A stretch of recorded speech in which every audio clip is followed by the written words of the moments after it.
Hello friends, நம்ம favourite சீரியல்லாம் அடுத்து என்ன சுவாரஸ்யமாக நடக்குது அப்படின்னு சொல்லிட்டு பார்த்தீங்கன்னா, இந்த தீபிகா தான் எல்லாத்துக்கும் பெரிய ஊற்றுகோலாக இருந்தது.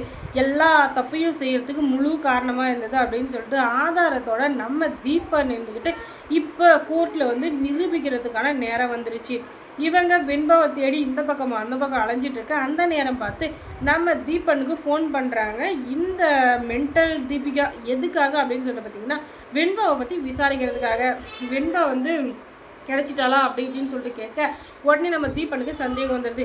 நீ எதுக்காக இப்போ ஃபோன் பண்ண? நீ எப்பவுமே எனக்கு ஃபோன் பண்ண மாட்டியே. அப்படியே ஃபோன் பண்ணாலும் ஐஷுவை பற்றி பேசுவேன், இல்லையாட்டி உனக்கு ஏதாச்சும் துப்பு தெரியும்னா பேசுவேன். ஆனால் நாங்கள் இங்கே வெண்பாவை தேடிட்டுருக்கோம். உனக்கு எப்படி அது தெரியும்? உனக்கு வெண்பாவை தெரிஞ்சுக்கணுன்ற அவசியமும் இல்லை, அதுவும் இல்லாமல் வெண்பா உனக்கு பிடிச்ச பொண்ணும் இல்லை, அதோட மல்லியும் தான். அவங்க யாருமே உனக்கு பிடிக்காது, அவங்க வீட்டில் இருக்கிற யாரையுமே நீ சேர்த்துக்கவும் மாட்டேன். அப்படி இருக்கிறப்ப வெண்பா தொலைஞ்சா என்ன, கிடைச்சா என்ன, உனக்கு என்ன?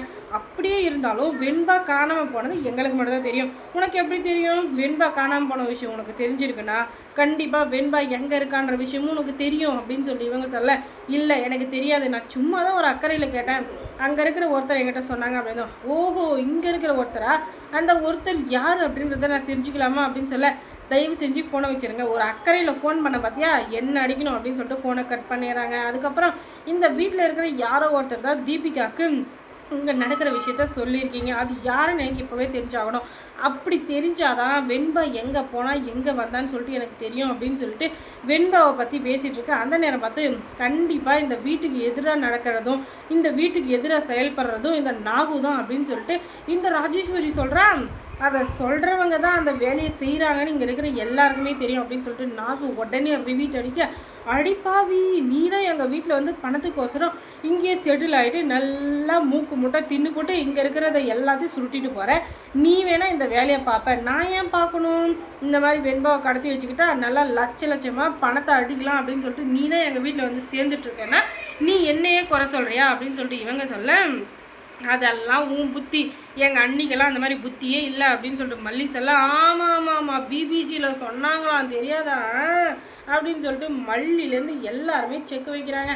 அதுக்கப்புறமா நம்ம தீபன் இருந்துக்கிட்டு சரி உங்கள் எல்லாரையும் நான் அப்புறமா பார்த்துக்கிறேன் அப்படின்னு சொல்லிட்டு கோர்ட்டுக்கு போகிறாங்க. ஏன்னா நான் இப்போ வந்து நிறைய விஷயத்தில் வந்து மல்லி மேலேயும் நம்ம வெண்பா மேலேயும் கேஸு அது இதுன்னு சொல்லிட்டு போயிட்டு இருந்துச்சு இல்லையா, அது எல்லாத்துக்கான இயரிங்கும் வருது. அதில் தான் தீபிகாவை வர வைக்கிறாங்க. ஏன்னா ஏபிஎஸ் கார்பஸ் போட்டிருக்காங்க. எப்படி வெண்பா காணாமல் போனால் அவள் எங்கே இருக்கா அப்படின்னு சொல்லி தெரிஞ்சுக்கணும் இல்லையா. நம்ம என்ன தான் தேடினாலும் அவள் எங்கே இருக்கான்னு தெரியாது.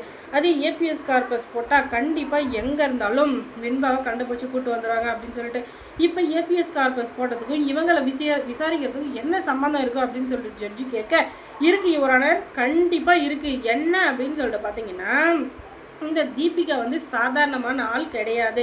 ஏன்னா இவளால் தான் வெண்பா வந்து காணாமல் போயிருக்கா. வெண்பா காணாமல் போனதுக்கும் இவளுக்கும் கண்டிப்பாக தொடர்பு இருக்குன்னு நான் நினைக்கிறேன் அப்படின்னு சொல்லிட்டு துருவி துருவி துருவி துருவி கேள்வி மேலே கேள்வியாக கேட்குறாங்க. அப்போ தான் எல்லாருமே வெளியே வருது, இது எல்லாத்தையும் செஞ்சது ராஜேஸ்வரியும் தீபிகாவும் தான் அப்படின்னு சொல்லிட்டு அதுக்கான ஆதாரத்தை நம்ம மல்லியும் கொண்டு வராங்க. அந்த ஆதாரத்தை பார்த்தா ஜட்ஜி இருந்துக்கிட்டு, அடிப்பாவி சட்டத்துக்குள்ளேயே வேலை செஞ்சுக்கிட்டு சட்டத்தில் இருந்துக்கிட்டு சட்டத்திலேருந்து மற்றவங்களுக்கு உதவி பண்ணணும் அப்படின்ற மறந்துட்டு நீயே தப்பு பண்ணிகிட்ருக்க. எப்படி அதை சட்டத்தை வந்து உன் சட்டையாக போட்டுக்கிட்டு எப்படியும் போலீஸை வந்து யாரும் எதுவும் சொல்ல மாட்டாங்க, அவங்கள அரெஸ்ட் பண்ண மாட்டாங்க, அவங்கள யாரும் எதுவும் சொல்ல மாட்டாங்கன்றதை தெரிஞ்சுக்கிட்டு நீ இப்படி ஒரு வேலையை பார்த்துட்ருக்க. போலீஸாக இருந்துக்கிட்டு இந்த வேலையை செய்கிறவனுக்கு வெக்கமாக இல்லை அப்படின்னு சொல்லிட்டு ஜட்ஜு ஒரு பக்கம் காரி கூடு மூஞ்சில் துப்ப. அதுக்கப்புறமா ஆமாம் நான் தான் செஞ்சேன். இது எல்லாமே அந்த மல்லியை பழி வாங்கிறதுக்கான ஒரு இதுதான். அந்த மல்லியை வந்து பழி வாங்கிறதுக்காக நான் எந்த எல்லைக்கு வேணால் போவேன் அப்படின்னு சொல்லிட்டு இவங்களே வாக்குமூலம் கொடுக்க, அதுக்கப்புறமா இப்போ வெண்பா எங்கே இருக்கான்னு நீ சொல்லனா உன்னுடைய வேலை இதே இடத்துல ராஜினாமா செய்யணும், இல்லைன்னா உங்களை நானே டிஸ்மிஸ் பண்ணிடுவோம் அப்படின்னு சொல்லிட்டு ஜட்ஜி வந்து பயங்கரமாக டென்ஷனாக அதுக்கப்புறம் தான் எல்லா ஒன்றுமே சொல்கிறாங்க எந்த இடத்துல இருக்கான்னு சொல்லிட்டு. ஆனாலும் அந்த இடத்துக்கு போனீங்கன்னா அந்த இடத்துல குழந்தை இருக்கிறது கஷ்டம்னு ஒரு ட்விஸ்ட் வச்சு சொல்கிறா பாருங்க. ஐயோ என்னடா இவ திரும்ப வேதாளம் முருகமரம் ஏறின மாதிரி அந்த இடம் இந்த இடம்னு சொல்லிட்டு மாற்றிட்டு இருக்கா அப்படின்னு சொல்லிட்டு அவளவே நேரில் கூப்பிட்டு போய் தேடுறாங்க. ஆனால் அவளுக்கும் ஒரு ட்விஸ்ட் வச்சுருக்காங்க. அந்த ட்விஸ்ட்டு என்ன அப்படின்றத நீங்கள் தெரிஞ்சுக்கணுன்னா நம்ம சேனலை சப்ஸ்கிரைப் பண்ணுங்கள். அதோட பக்கத்தில் இருக்க அந்த பெல் ஐக்கானே கொஞ்சம் கிளிக் பண்ணி விடுங்க. தொடர்ந்து இந்த சேனலுக்கு சப்போர்ட் கொடுங்க. அதோட மல்லி சீரியலில் யார் யார் உங்களுக்கு பிடிக்கும் பிடிக்காது அப்படின்றத கமெண்ட்ஸில் சொல்லுங்கள். தேங்க்ஸ் ஃபார் வாட்சிங்.